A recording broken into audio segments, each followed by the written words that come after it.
Teacher Talk Live time. A show where, we talk about things in education, to give some people an insight, and also to answer any of your questions that you have that are about things that are going on in your classroom, stuff that's going on in the news, stuff that concerns you. And what I'm really trying to do here is like scratch my own itch in a lot of ways, and also to like content that I wish existed when I started existed. All of this magic that's happening on YouTube now did not exist all those years ago. So before I tell you who our guest is this evening, we have things going on. One, if you have any questions, you can go ahead and leave them in the comment section, or if you're here on YouNow, you can leave it on the side there. And at a later, like you're not catching it live, go ahead and leave questions in the comment section below, and I'll do my best to get back to you. That's pretty much, I think that's it. This situation over here.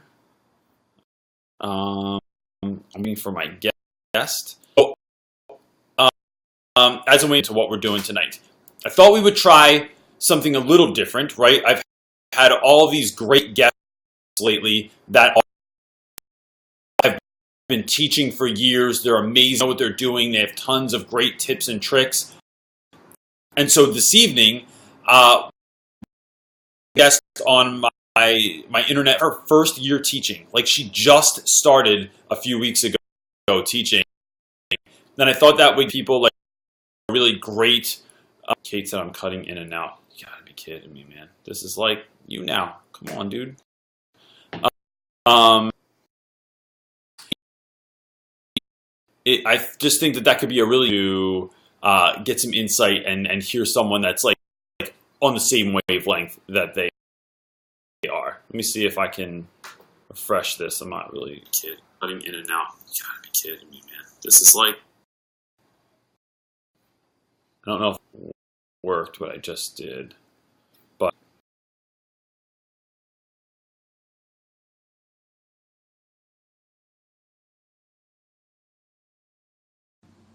all right.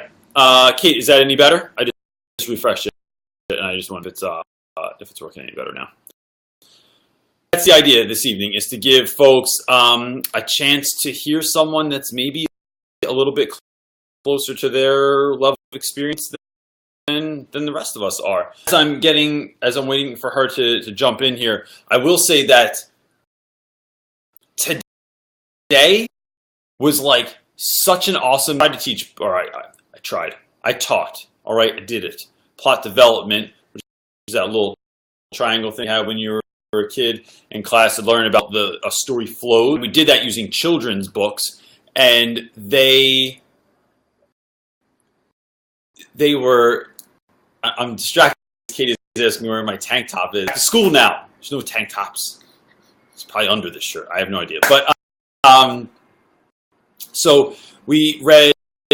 One of the books we read was Dr. Seuss, and when we read it, I pulled up some hip hop beats I use on my vlog sometimes, played them in the background, and then I had kids eating green eggs and ham to a beat, and it was unbelievable. Like students dancing in the aisles, unbelievable. It was by far the best moments that I had in class, and it's only day 2 of actual school. So I don't see her on there yet. Unless she's under a different. It just made me so excited for the rest of the year. So I can't wait to see kind of like what is coming up. And helping other teachers out today. So I'm interested to see where that goes too. I think we forget sometimes that like we're a team, and even if you don't like the team that you're on, you can be and help each other and support each other in that way. So I'm just waiting for yes to show up. Okay, so we just got a text. She's logging in now. So that was today. And the last while wasting time is talked about what makes a good ghost story, and everyone had to give elements of a good ghost story, and then this evening's homework, read those in class on Monday, and it's fun. I like bring in this really sweet chair for people to I play a fireplace. If you just look it up on YouTube, and the fireplace is burning, someone's sitting in the chair. Which times I play like some cool music in the background, just read their stories, and it's a really great way. It's always turns into one of those lessons where kids don't think they're learning any, but they're 100% learning stuff, and those are my favorite lessons because they're super. So let's see if Fernanda's on. Maybe. There she is. Oh, yeah, there she is. Okay, I'm gonna guess right now. Waiting. I feel like I need some music for this part.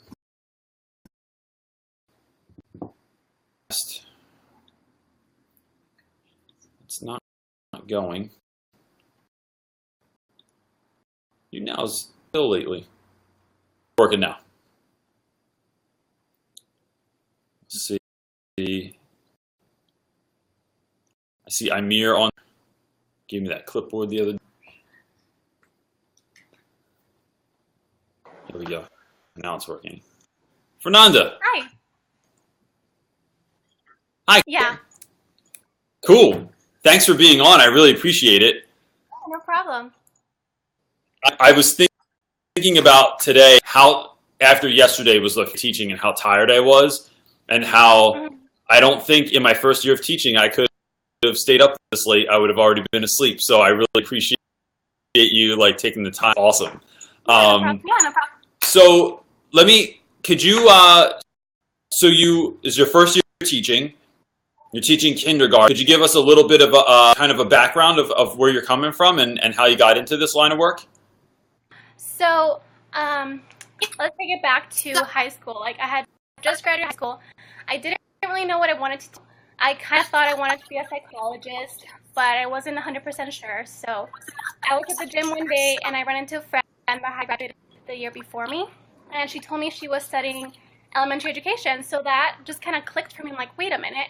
Like, I love working with kids. Like, why don't I pursue that? So it was more like an aha moment for me. So I pursued it right away.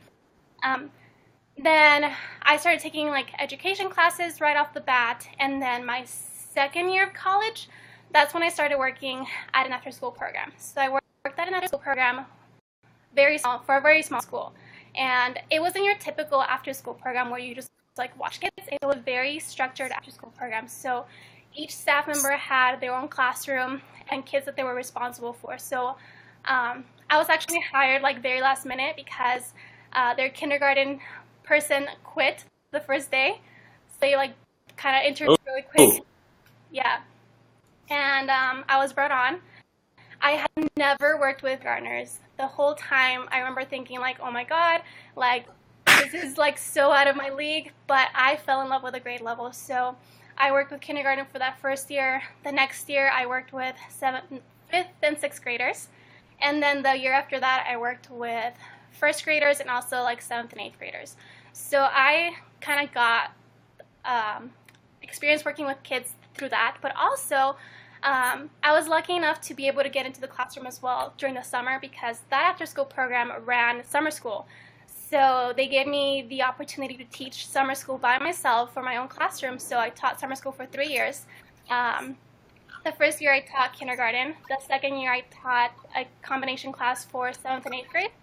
And then the third year, which was last summer, I taught 1st grade as well. A lot of different stuff in there. That's really kind of wild. So what was it about kindergarten that made you want to teach? What's that? What was it about kindergarten that made you want to stick with that grade? I don't know. I just think like that's when they have a lot of their first, like they learn first how to learn how to read. They first learn how to write, and just being there for those aha moments, it really means a lot to me. As well as they're just so eager to learn that it just like really motivates me. That's awesome. So let me ask you, because I think the point here is you have just started, and is there anything that like even they knew before, what would you wish you knew? Can you repeat that again? I couldn't hear you. Yeah, all right. This gets a little glitchy, but Yeah. what do you wish you knew? Wish you knew then that you know now in terms of like getting started teaching? Okay, so I actually gave this a lot of thought today and yesterday. So in college, yes, they prepare you for like how to teach certain subjects, and you do get to go into classrooms and observe classrooms, but you never really get to see the very beginning of a school. So I see the for any grade level. So that I was not very prepared for it. I thought I was, but I kind of just went. I learned as I went, pretty much. So that is something that I was like, whoa, like I knew I had to teach routines and procedures.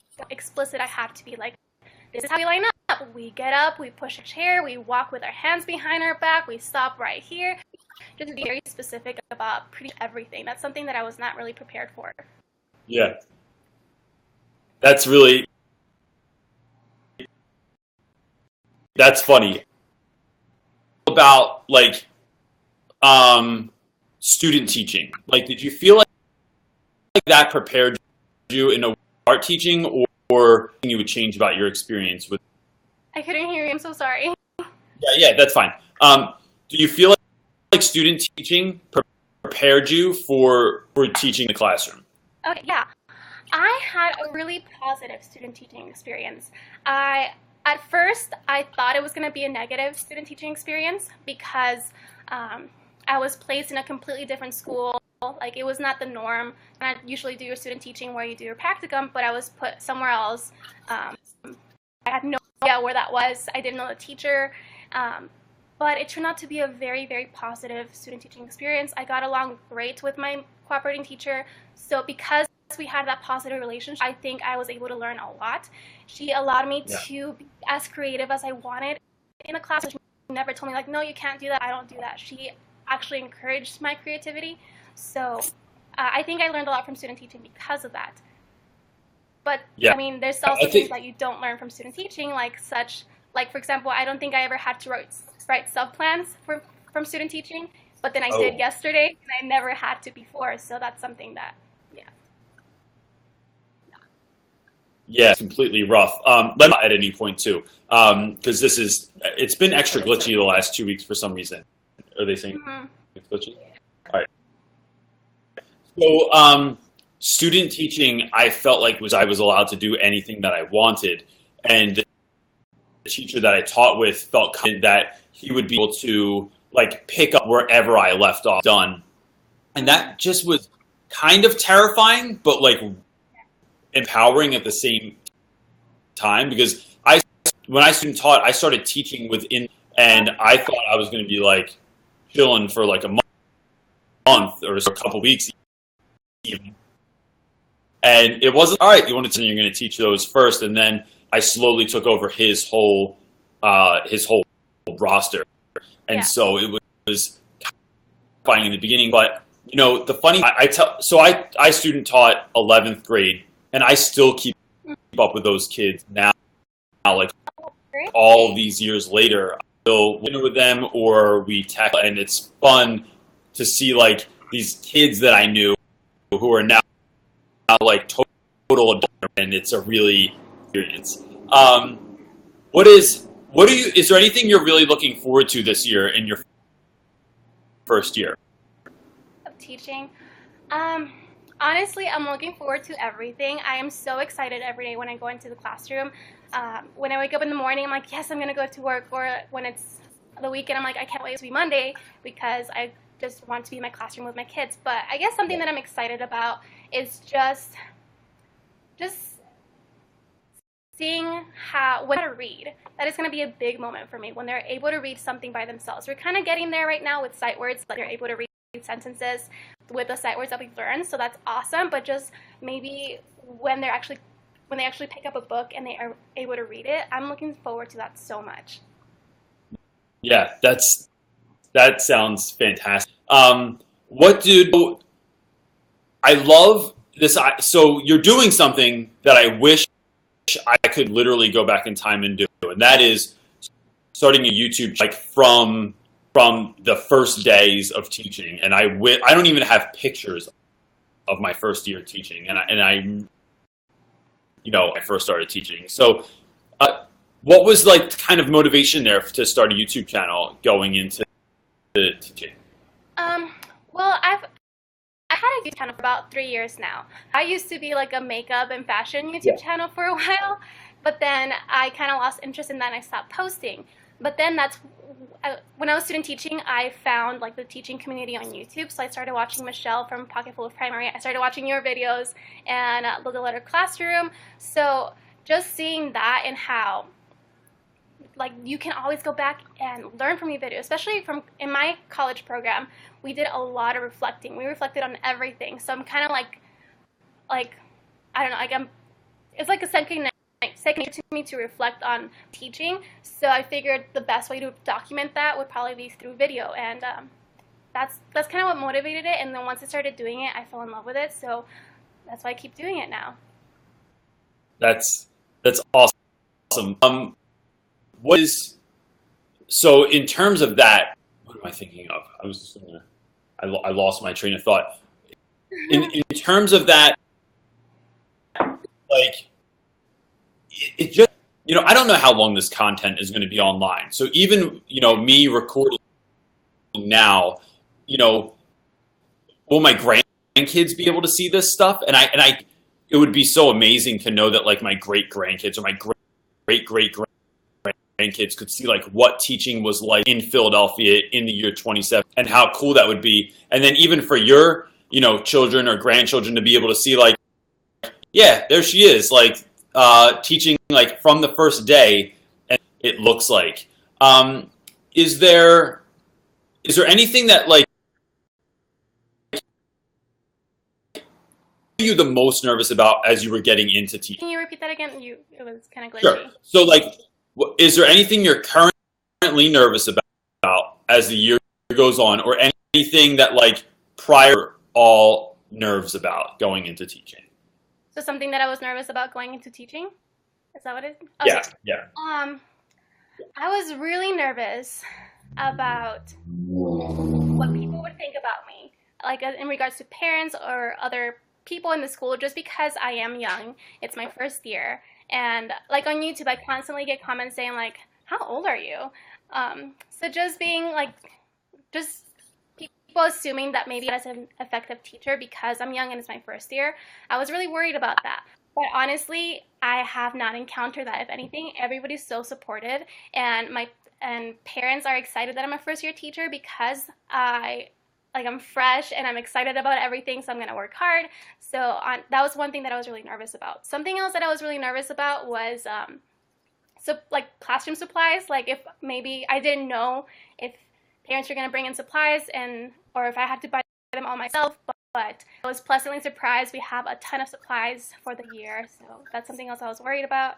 As I was approaching like the first day of school, I was really nervous about like planning because I'm a planner, so I wanted to have everything ready, but I couldn't really plan that much because I didn't have access to the curriculum yet, and we adopted a new curriculum, so we have to get trained on it.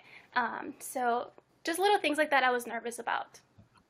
That's it's a lot in the beginning, and so it's so fun now for me to like mentor new, the number of them relax. Like it will be all right. All of that stuff will get figured out in time, and so because really the work, like I could stay at work 24 hours a day, and I don't know if I'd feel like I was completely ready for everything, right? Yeah. And it's such a rattle that it makes being a workaholic like really attractive, right? Like I'm not stressed out, really attracted to it, and I just want to be thinking about that stuff and working on it all the time, even now. So we have a question. Madison M is asking. She said, "I'm currently pursuing a degree in ECE. Tips to remember during student teaching." So do you have any during her student teaching time? I think just don't be afraid to like fully immerse yourself in student teaching. Like just take all the opportunities you can get. For example, when I was student teaching, my cooperating teacher was in the leadership committee. She was doing the after school program. So yeah, technically I could have left as soon as my hours were done, like my contract hours, but I would stay like later. I would come in early. I would help her tutor. I would help the school with other things just because I wanted to get just as much experience as I could before I actually went into the profession myself. So just take all the opportunities you can because you are really going to learn a lot that way if you do. Yeah, I think that's a really, really great idea. So when I student taught, I was part of the drama club. I did the AV, like anything, hey, could you help us with this? Yep, I'll do anything I can be a part of because you're never going to have that. You like, I don't have some of those opportunities to try some of that stuff out also. And I think also, like, don't be afraid to jump in. Like, on the first instance and touching base with like kids, whatever age you're teaching, because you don't want to be a fly on the wall and then the kids don't really want that the kids like know who you are. They're excited to see you on day 2 because you said hi to them. You let a kid know that they've seen in the hallway or one and you looked like a friendly person. And I think that you can't start too early to do that because then when you do take over class, that's just going to benefit you because you're not going to cold switch from one teacher to another. It'll have more of a flow to it. So, good day saying, on that note, they're asking, how does Fernanda deal with such young students? How is it dealing with such young kids? You didn't know were going to be issues? I don't know. I've worked with that age group before, so it's not like I was completely blindsided by things they do or say. But I guess something that I was not like fully prepared for is like their attention span. At the beginning of the year, it's not going to be very long. So for me personally right now, I'm kind of struggling with whole group math lessons just because I cannot keep them engaged for long periods of time. So trying to get all that content is a little bit hard because they can only pay attention or like fully pay attention for about like 5 to 10 minutes. So dealing with that has been a little bit of a learning curve, but I feel like I'm getting better. It's always good to ask for help. There's nothing to be ashamed of when you ask for help. I'm constantly in like my teen teacher's classroom just asking like, hey, like, what are you doing for math? Or I tell her how I'm feeling, and then I can get someone else's perspective like, hey, like, you're doing fine, like, you're being too hard on yourself. Or they can be like, well, you can do this instead. So that's something that I was kind of dealing with young kids. It's like their attention is kind of something to be aware of. Yeah, it doesn't work as they get older either. It's still tough some days. I feel like so my class, my energy would be on 10 every day. Like my class is always about the show, and that's how I feel like I'm like dancing and singing so that my kids will learn. And the funny part of that is that I was just talking about this a minute ago before you got on, is that doesn't all learning. So the kids leave class and be like, all we did is this silly thing today. And I'm like, you have no idea that there were like 3 big objectives in that silly thing that we did today. So my kids were kind of like this also. My kids were wrapping Dr. Seuss books today. And so you have these big, tough guys from West Philadelphia who have Dr. Seuss books, and then I played beats behind it. They didn't know I was going to do this. And I said, I just want you to read the book to this, which they could not. So they start rapping like tag team, like they would hand it off to someone else and someone else would come up and dudes were like dancing in the aisles. And I'm like, this is unbelievable. And then they left and they're like, yeah, I can't, like, fun. We don't even do work. And I'm like, oh my gosh, man. Like, you know, you spoke in public, you like became good listeners. You took turns. Like, these are still big deals in 9th grade. Yeah. So like it was super fun. Them, like to like. Yeah. It's like, yeah, it was the best day. So Madison M is asking, she says, in my classes, a lot of my professors joke about leading the land. Why do many older teachers hate teaching? I've noticed that there are so many. So do you, I'm not sure how to ask you this question since you just kind of started out, but, and I don't want to like put school on blast. So my go-to question would be, how are the teachers in your teach? But even in college and in student teaching, like what was your sense of like, did the teachers still enjoy it? And what's your still enjoy it later in life? It's funny that you asked that because today I had new teacher induction day 5, and we were talking about like what motivates a teacher to keep teaching. So, but going back to like my experience with like student teaching and teachers that I've been around with in college, I had really good teachers, like, but I think it's because most of them were really young, so they were all still in their 20s, so they're still like, pretty like new teachers. I think my first practicum, I did have one teacher that was her last semester teaching ever, so she had been teaching for like 20 years. He was not like, she did not hate teaching, but you can tell that he was just a little bit burnt out. But my other teachers were really, really passionate about it, and it showed. And the teachers at my school are also very, very passionate, like they all love it. So I think going back to new teacher induction today when we were talking about it, is it comes down to like autonomy. So like if you are able to be creative in your classroom, because if you're not, then teaching is not going to be enjoyable. So having like that autonomy, then also purpose. Like, do you still have a purpose for teaching? If not, then you might not enjoy teaching anymore. Like for me, my purpose for teaching is because I being there for that aha moment. So that is what keeps me motivated.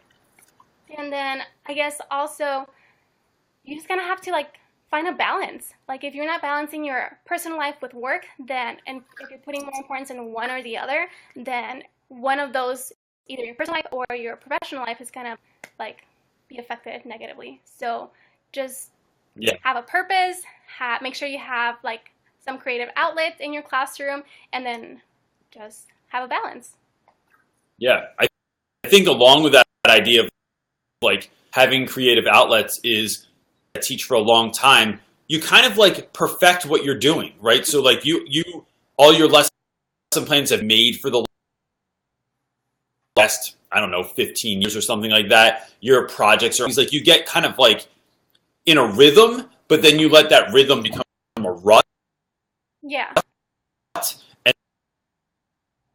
And then you don't get out of it. Technologies or new ideas, and that just becomes boring to be. And so so I teach all, like when my boys come, one of their favorite things is to see like what I've changed in my room, because it's never exactly the same as the year before, because I want it to be new. I want it to feel like fresh, you know, and I want my lessons to be that way. So they'll also, so sometimes I study hall somewhere else, or they have lunch. They'll just sit in the back of my room and just chill while I'm actually teaching a class. And afterwards, they'll say like, "We never did that last year. How come you didn't do that with us?" And I'm like, because the same thing again, because it would make me insane, and it would just be tiring. I mean, this job is so tiring sometimes. It's so making it exciting for myself. Like, what am I gonna like hope the kids make my job exciting, or wait on like the administration or something? Like and then I think the kids feed off that energy, and then it just becomes fun for everyone because you're happy. And that because that can go the other way. If you feel tired, or there have been days like when I'll go in and have a toothache, I don't feel well, and you can feel also. So it goes either way. Yes, definitely. I don't know how to say this name. Tataten bottom on YouTube, or you now, is saying, being a first-year teacher, what is something you find yourself doing really well? What is something? Is there anything what are you doing well so far that you think? I think something I'm doing well is I think I've implemented routines and procedures pretty well in my classroom. So, for example, in my classroom, I have a free signal. So my free signal is I have like an electronic doorbell and I have the remote. So I'll press it, and when I press it, they freeze, right? And then they wait for directions. Every time I press it, they all freeze and they do exactly what I tell them to do. Something else that I do in my classroom is when we're doing centers and I press the bell and they tell them to clean up, they're cleaning up. I wait for them at the front of the room and I start singing Itsy Bitsy Spider because it's kindergarten. So I sing it twice with the hands, and then the time I just do the hand motions. As they finish cleaning up, they come and join me as I sing the song. And by the time we're done singing the song, everybody's like with me. So just having like those routines, I think I've done pretty well. I've been told that my classroom or my class lines up really well at lunchtime, and like our line is always quiet. So just having those they're little things, but they're like victories in my book. So having those, I think I'm doing a really good job in. Yeah. What is that? Do you think that like comes just from your personality also? Like, are you pretty good at that? So the things that you find you're doing good, is that part of like who you are? That's just kind of like reflecting well in the class also to do that. Can you repeat that again? I couldn't really, you were cutting off a little bit. Yeah. So being really good at like setting routines and creating for your students is that you are already good at as an adult, and that just reflects well on your students, or is that something you had to learn? I don't know. I don't think it's necessarily something I'm good as an adult, because for me, I'm not very good in my personal life. I'm not very good at routines. I always say I'm going to do something and then end up doing something else. So I something that it's happening in the classroom because I focus so much on it. But as a whole, I don't think I'm good at things. Yeah, that's interesting. I just think sometimes like things that we're good at, like we capitalize on those because it will really help you in a classroom. So like I am pretty good at organization, but I know my wife, who's my silent partner, is really good at organization. So I like totally capitalize on that, and so I try to always find something that's going to like voids of what I'm not particularly good at. Maria C is asking, what are tips for getting a job or just getting a job interview? How's your job that you have now? How did I get the interview? Yeah.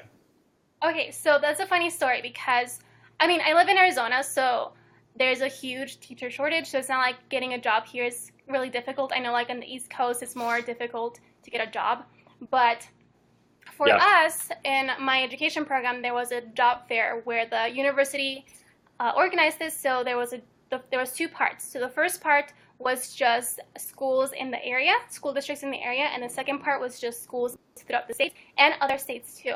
So I knew that we had that opportunity, but I also knew that I wanted to start applying for jobs before that, just because I knew that at the job fair, all districts would get like flooded with applications. So in December last year, I started looking at this one district, which is the one that I'm working at right now. And I started looking at it because my best friend's kid actually goes to a school in this district, and she would always talk so highly of it. So I figured I would probably check it out. And I would constantly be looking at their job openings, and I saw they had a first grade position. And because I am an elementary education major at the time, it didn't cover kindergarten.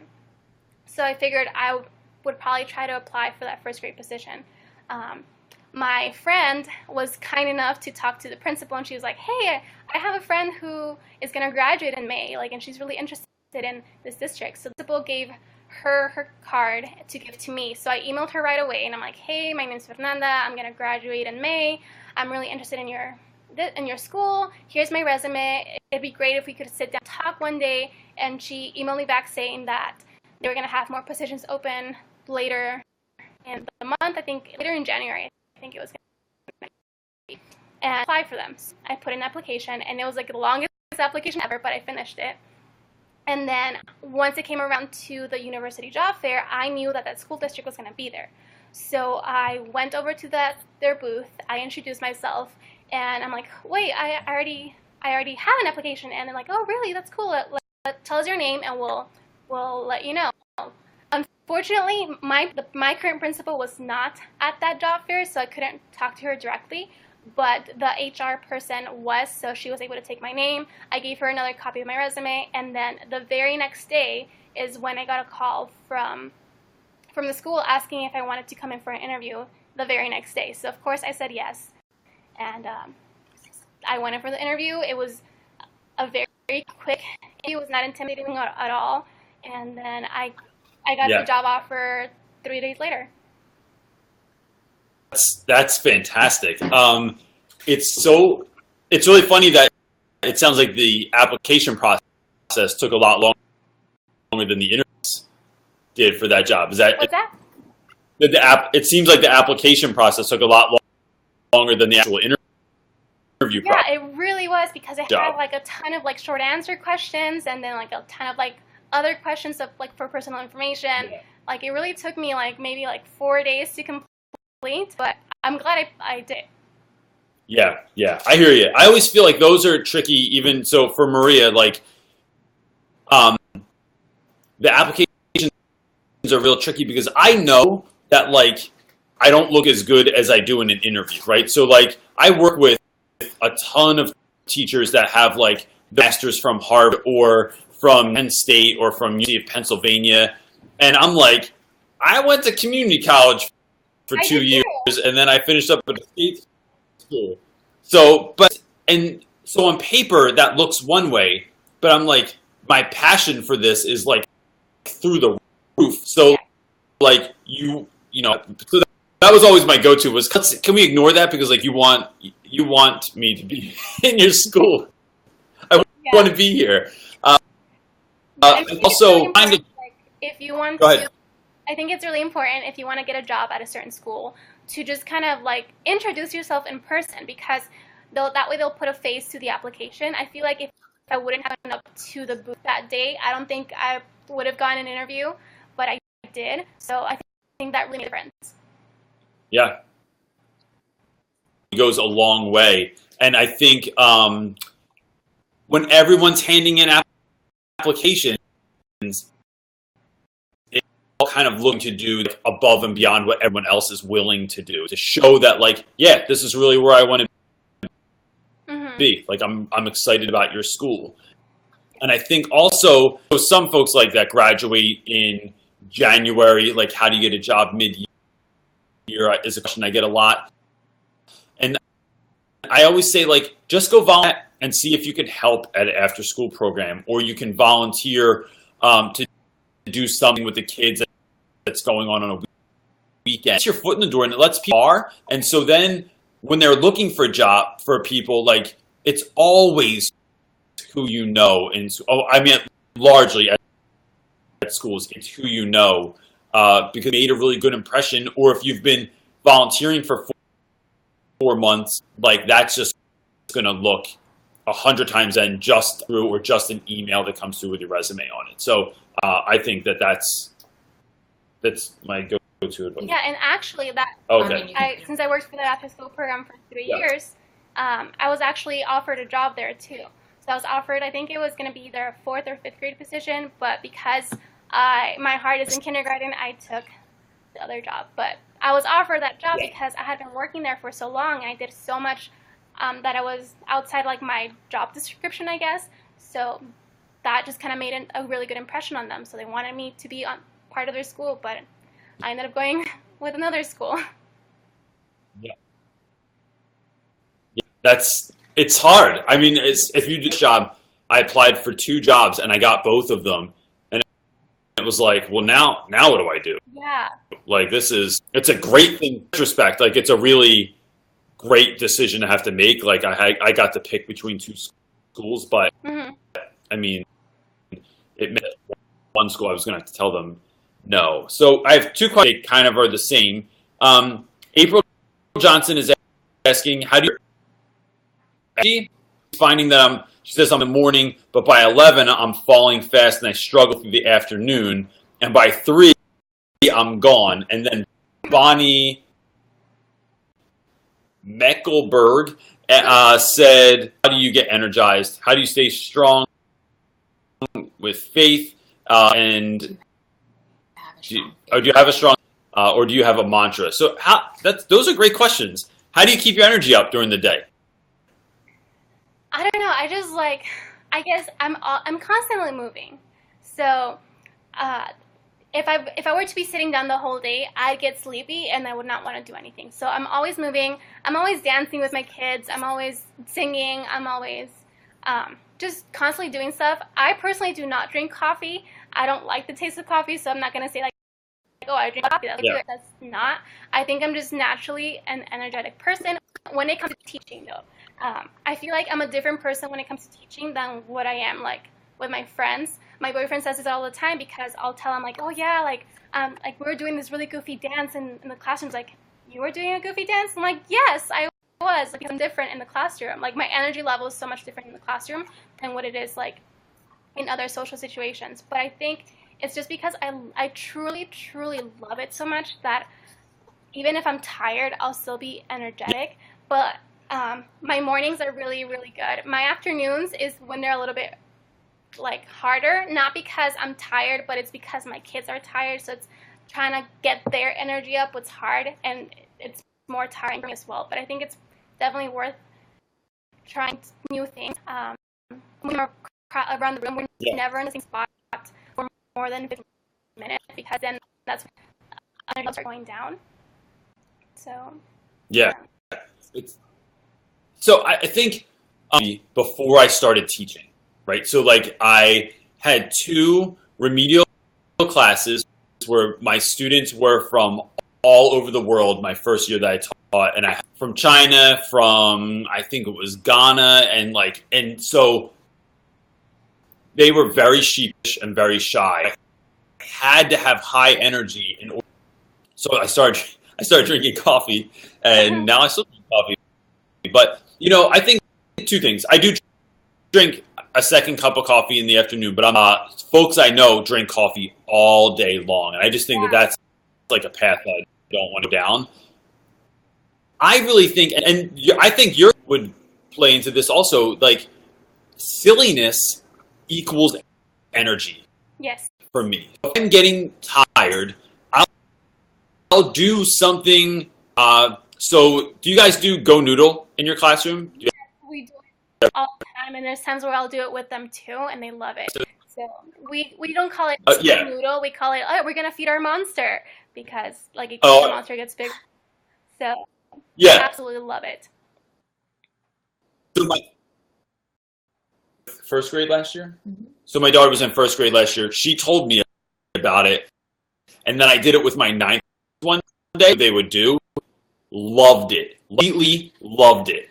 And so, like, I don't do it all the time, but just like silly stuff like that, where if I feel the energy is waning in the classroom, or like today when we read children's books, and that got everyone so pumped up when we were doing it. It was really fun. So I think ways to kind of snap you out of that feeling in the moment. And if the kids are energized, energized too. So like just within the day to do that. What is one of your kids' favorite moments of day for your students? They love one of centers. the things that you do in So what does that look like in your class? So for literacy centers, I started with just like rotation. So we would rotate tables. I would have activities. But then I kind of want to implement more choice into centers. So last week I kind of gave it a go where I let them choose their center and they loved it. The only catch to that was that they had to complete 2 required centers and they had to turn them in, like turn in their work.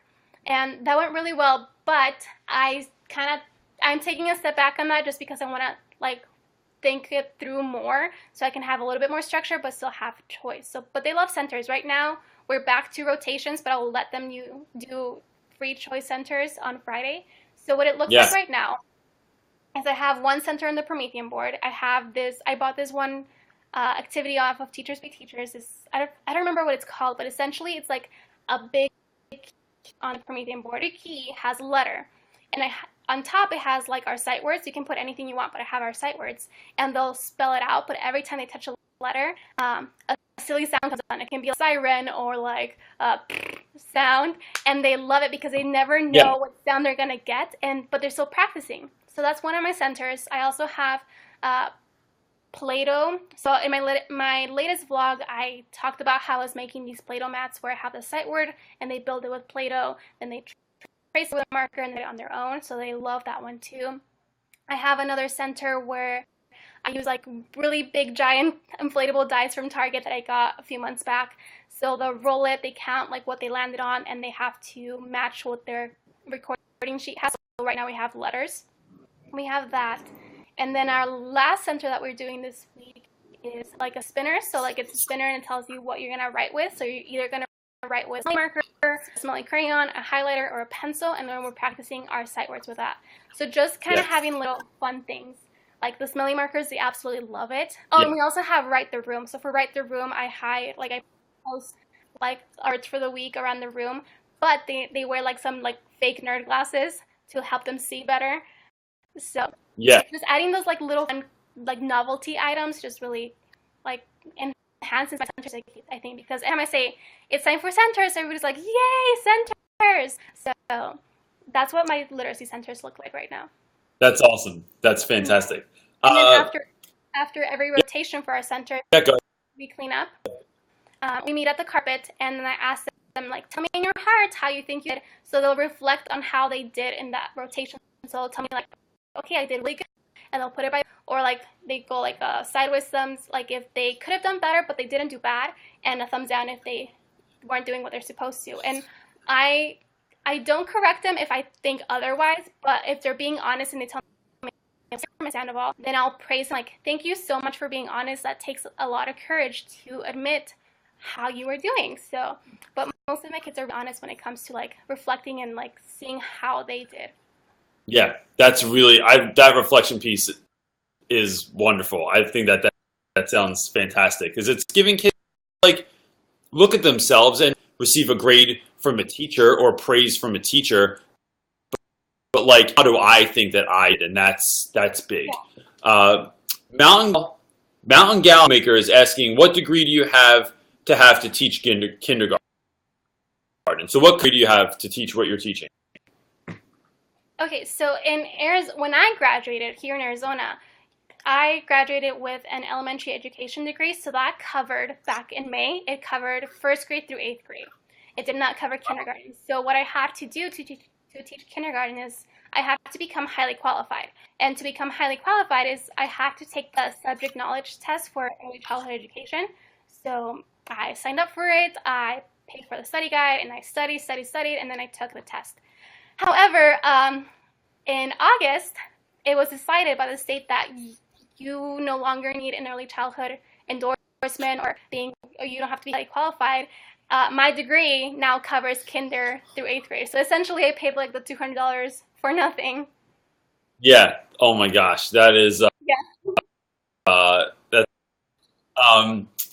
Miss T is, with all these behavior charts and dojo points, what about kids who can't get points or stay on the green, and they feel, do you use Classroom Dojo, or do you use the clip charts in your classroom, and how does that work for you? I use Class Dojo, but I feel like I don't know, I might use it a little bit different than most teachers use it. So I rarely give negative points on it, and if I do, my bad points are awarded positively. So instead of saying little Susie hit someone, I put little Susie needs to work on keeping hands to herself or something like that. Or instead of saying little Johnny was mean, I say we need to work on having a kind heart. So just I word it positively, or I try to. But honestly, most of my kids end the day with 100%, if not like 97%, because I don't like giving out negative points, especially because parents can see, and like because it's red, red typically has like a negative connotation. So my system is if they're misbehaving or not doing what they're supposed to be doing, I'll give them a warning, and I'll go up to them. It will not be a public warning. I'll go up to them like and remind them like, hey, you're supposed to be doing this. If they keep doing that, I will pull them and everybody like working on their stuff, and we will talk about what's going on and what we can do to fix it. If after that they still don't fix the behavior, then that's when I will have a negative point, but my negative points are just -1 point, while my positive points are typically more than 1 point. So, and if I do give a negative point, I make sure that I kind of follow it up with 5 positive points, because I've heard that for every negative you have to have at least 5 positives. So that's how I do it. And then at the end of the day, for the last 30 minutes, I meet with every single student. So I meet with them and we go over the class report. So we're like, okay, this is how our class did. And then we go over their individual reports. So I'll go like through everything, like, oh, you got a point here because you were working hard. You got a point here because you tried your best, or stuff like that. So I try to make everything positively. So even if I was using a clip chart, I think I would have something similar to what Jennifer from Genuine Teaching is doing. I love her clip-up chart because it's very positive. I don't know if you've seen it. I don't remember exactly what it says, but I remember thinking like, oh my God, that's such a great idea. Yeah. It's there's a video that my friend Miss That teacher, and she talks about all of this, and I just think she's really into like kind of similar things are more restorative, and it's not just like trying to crush kids and make them feel bad or guilty about what they do. Exactly. And so we don't have either one of those things, but what I try to do is like shout out every kid as often as I can, because there's so many or go unnoticed because they're in the middle, they fall in the middle somewhere, and those are always like my guys every year that I try to touch base with, kids that like aren't used to getting a compliment. They're not used to someone saying something to them. So if just, walked around class, I would, while the kid guys, and I just said, hey, look, I know we're like just getting started for the year, but I want you to know that I notice that you're doing your work and that you're like, I really appreciate that. And that there's something about, some of my guys are so gigantic. It's funny to just smile about something like that, about getting a compliment, and I love it. I like can't get enough. It makes me want to do it more. So yeah. So I don't know if clip charts will work in high school. It would be funny to do. Maybe I should do it because it would be kind of hilarious. But Garcia said, real quick. Yeah. I think we're a PBIS. So we have stickers that we give out to students when they're doing something good. So something that I'm going to try to implement is I'm going to have like a list. So every time I give out a sticker to a kid, I'm going to check it off. That way I can see who hasn't gotten one for a while. So like I'll have one planned for the day. So let's say like little Susie hasn't gotten one like for 2 weeks. That one's going to be for her. And even if it's like for the littlest thing, like, oh, she pushed in her chair, she needs that positive reinforcement, so I'll give it to her. That way she doesn't feel like left out or she doesn't fall through the cracks. Yeah. Oh, you push it in her chair, she doesn't feel what? Did you say at the end there? Okay, so I was saying how like I'll have that one sticker planned for her, so I'll be on the lookout for her when she's doing something good. And even if I have to stretch like just maybe pushing in her chair, I'll give it to her, because everybody needs like a little bit of positive reinforcement every now and then. Yeah. And it's fun. Give you positive feedback. Does your administration tell you a good job? And if they're not,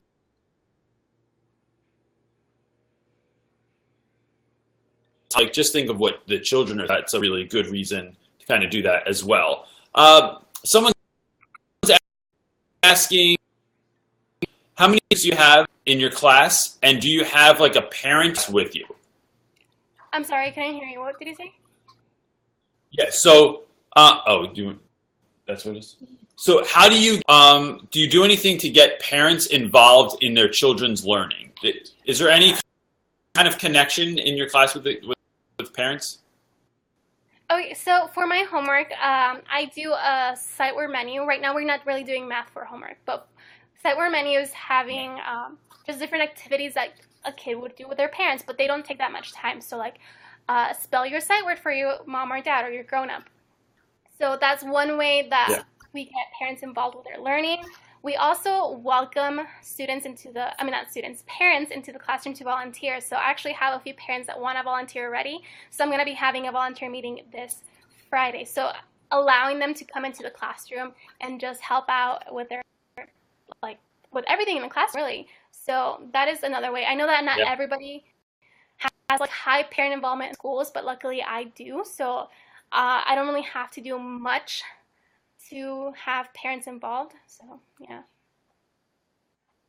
Yeah, that's still great. I mean, a lot of schools like won't even let parents in the classroom, and you have no idea what's going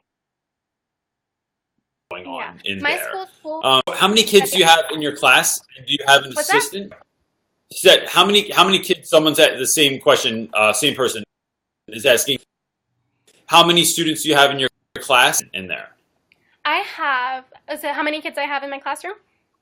Yeah. I only have 16. So it's a very, very little number of students. Yeah. So, but it's not usually this way at this school. It's just the enrollment's kind of low this year. But typically there are about 22 students from what I've been told. But right now I have 16. I do have an aide, but I only have her for 30 minutes at the very end of the day because we have to share her with, I share her with 3 other teachers, and then she also has recess duty and all those things. But yeah. What's the aide's job in the class? What role does she play? So she can pull like small groups or work with students on one-on-one, or if I need things to be prepped, like maybe cutting or laminating, she'll do that. So anything really that's going to help the classroom, she'll do. That's fantastic. Bia asked, do you do guided reading? Not yet. I do plan on, and I was actually thinking about it today, like how would that look like in kindergarten, because right now obviously I don't know how to read, so that'd be kind of hard to do. But eventually I do want to. I did do it when I was doing student teaching. I student taught in a first grade classroom, and I started doing guided reading in first grade. The cooperating teacher did it, so like we would read the story, we would answer questions, we would work on certain skills. But I found that taking it back to like energy level, during guided reading, I would kind of lose some students, so I started like implementing little things here and there. So what I did is I would have place 3 sticky notes in front of every student, and so if they were doing what they're supposed to, they kept all their sticky notes, and if they were like maybe like goofing around, I would just kind of like very discreetly take one away. So if by the end of the like session, they would have all 3 sticky notes, they would like clip up twice because that's what we had in that classroom, a clip up chart. If they had 2, they would stay where they're at. If they had none, like 1, they would clip down. And if they had none left, then they would have to like do a reflection sheet. But they never really had to do that anyway. And I would allow them to earn it back too. Something else that I did for student teaching for guided reading that worked really, really well was something that I called Miss Sandoval's game show. So I added some silliness into it. So read the story, and then we would, when it came to answering the questions in the back, because we use hardcore trophies and questions in the back, I would turn it into a game show. So I had like a microphone, I would spin in the chair, and I'd be like playing this like character, and like I would ask them the questions like, what was the main idea of the story? And I would have little lights that you'd push, so they would push the light to like as their buzzard, and they would all answer it. And so just having that like silliness to it really like increased engagement. So that's something that I do plan on doing with my kindergartners eventually. Those first graders actually told me like, you should totally do that with your kindergartners, they're gonna love it. So that's something that I did for guided reading in student teaching. Yeah, that's and super fun. So my last question for you, because we're at an hour. Oh, okay. Now, which is really all the time.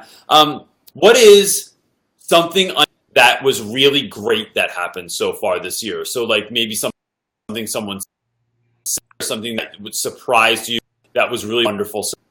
So something unexpected. Okay. Last week, when we were cleaning up like our centers, I was actually meeting with like a few students, so I couldn't get to the front of the room to start singing Itsy Bitsy Spider. But I didn't have to. Like my students like were doing it on their own, and like just having them do it on their own without me there just felt like, wow, like they really get it. So that's something that I was not expecting, at least not the 4th week of school, but it happened and it made me really, really happy. That's awesome. I love it. So listen, like I would love to have you on a and like what's going on with your journey. So you know, I would love to connect again. Definitely. But hope like greatest year ever. Yeah. Have a great time. I appreciate you coming on. Thanks so much. Thanks for having me. Bye. Thank you. All right. You have a good night. Bye. Bye-bye. All right, everyone. Thanks. That was super glitchy, and you know, which is troubling because she was such a great guest. Like I loved having her on, and her, and, you know, for all the folks that keep coming on here and have this like really great energy, literally like energy every week to watch folks and to get to talk with them and to get pumped up. So on Tuesday, the ladies from Black Girls Teach are going to be on, and we're going to be talking about like a whole bunch of fun stuff. You wrote it all out for me? The Not So Secret Wife wrote it all out for me. We are switching platforms next week, going from YouNow, because YouNow didn't work last week, and then it's just been kind of unstable. We're switching to Facebook Live. We're going to be using a new platform that should be a lot and not so glitchy. So if you follow our page, Real Rap with the Reynolds, on Facebook, you'll be able to get a notification all over, hit the follow little button thing, and then you'll get a notification as soon as we go live on Tuesday nights. It will still be at exactly 8 o'clock on YouTube, because right now I can't figure out how to get it right on YouTube live. So can't, because we are competitors. The Not So Secret Wife senators, and I cannot do it live simultaneously. So that will be, the rebroadcast will be on there. But that's it, guys. Thanks so much. If you're watching this as an answer, that's it. Peace.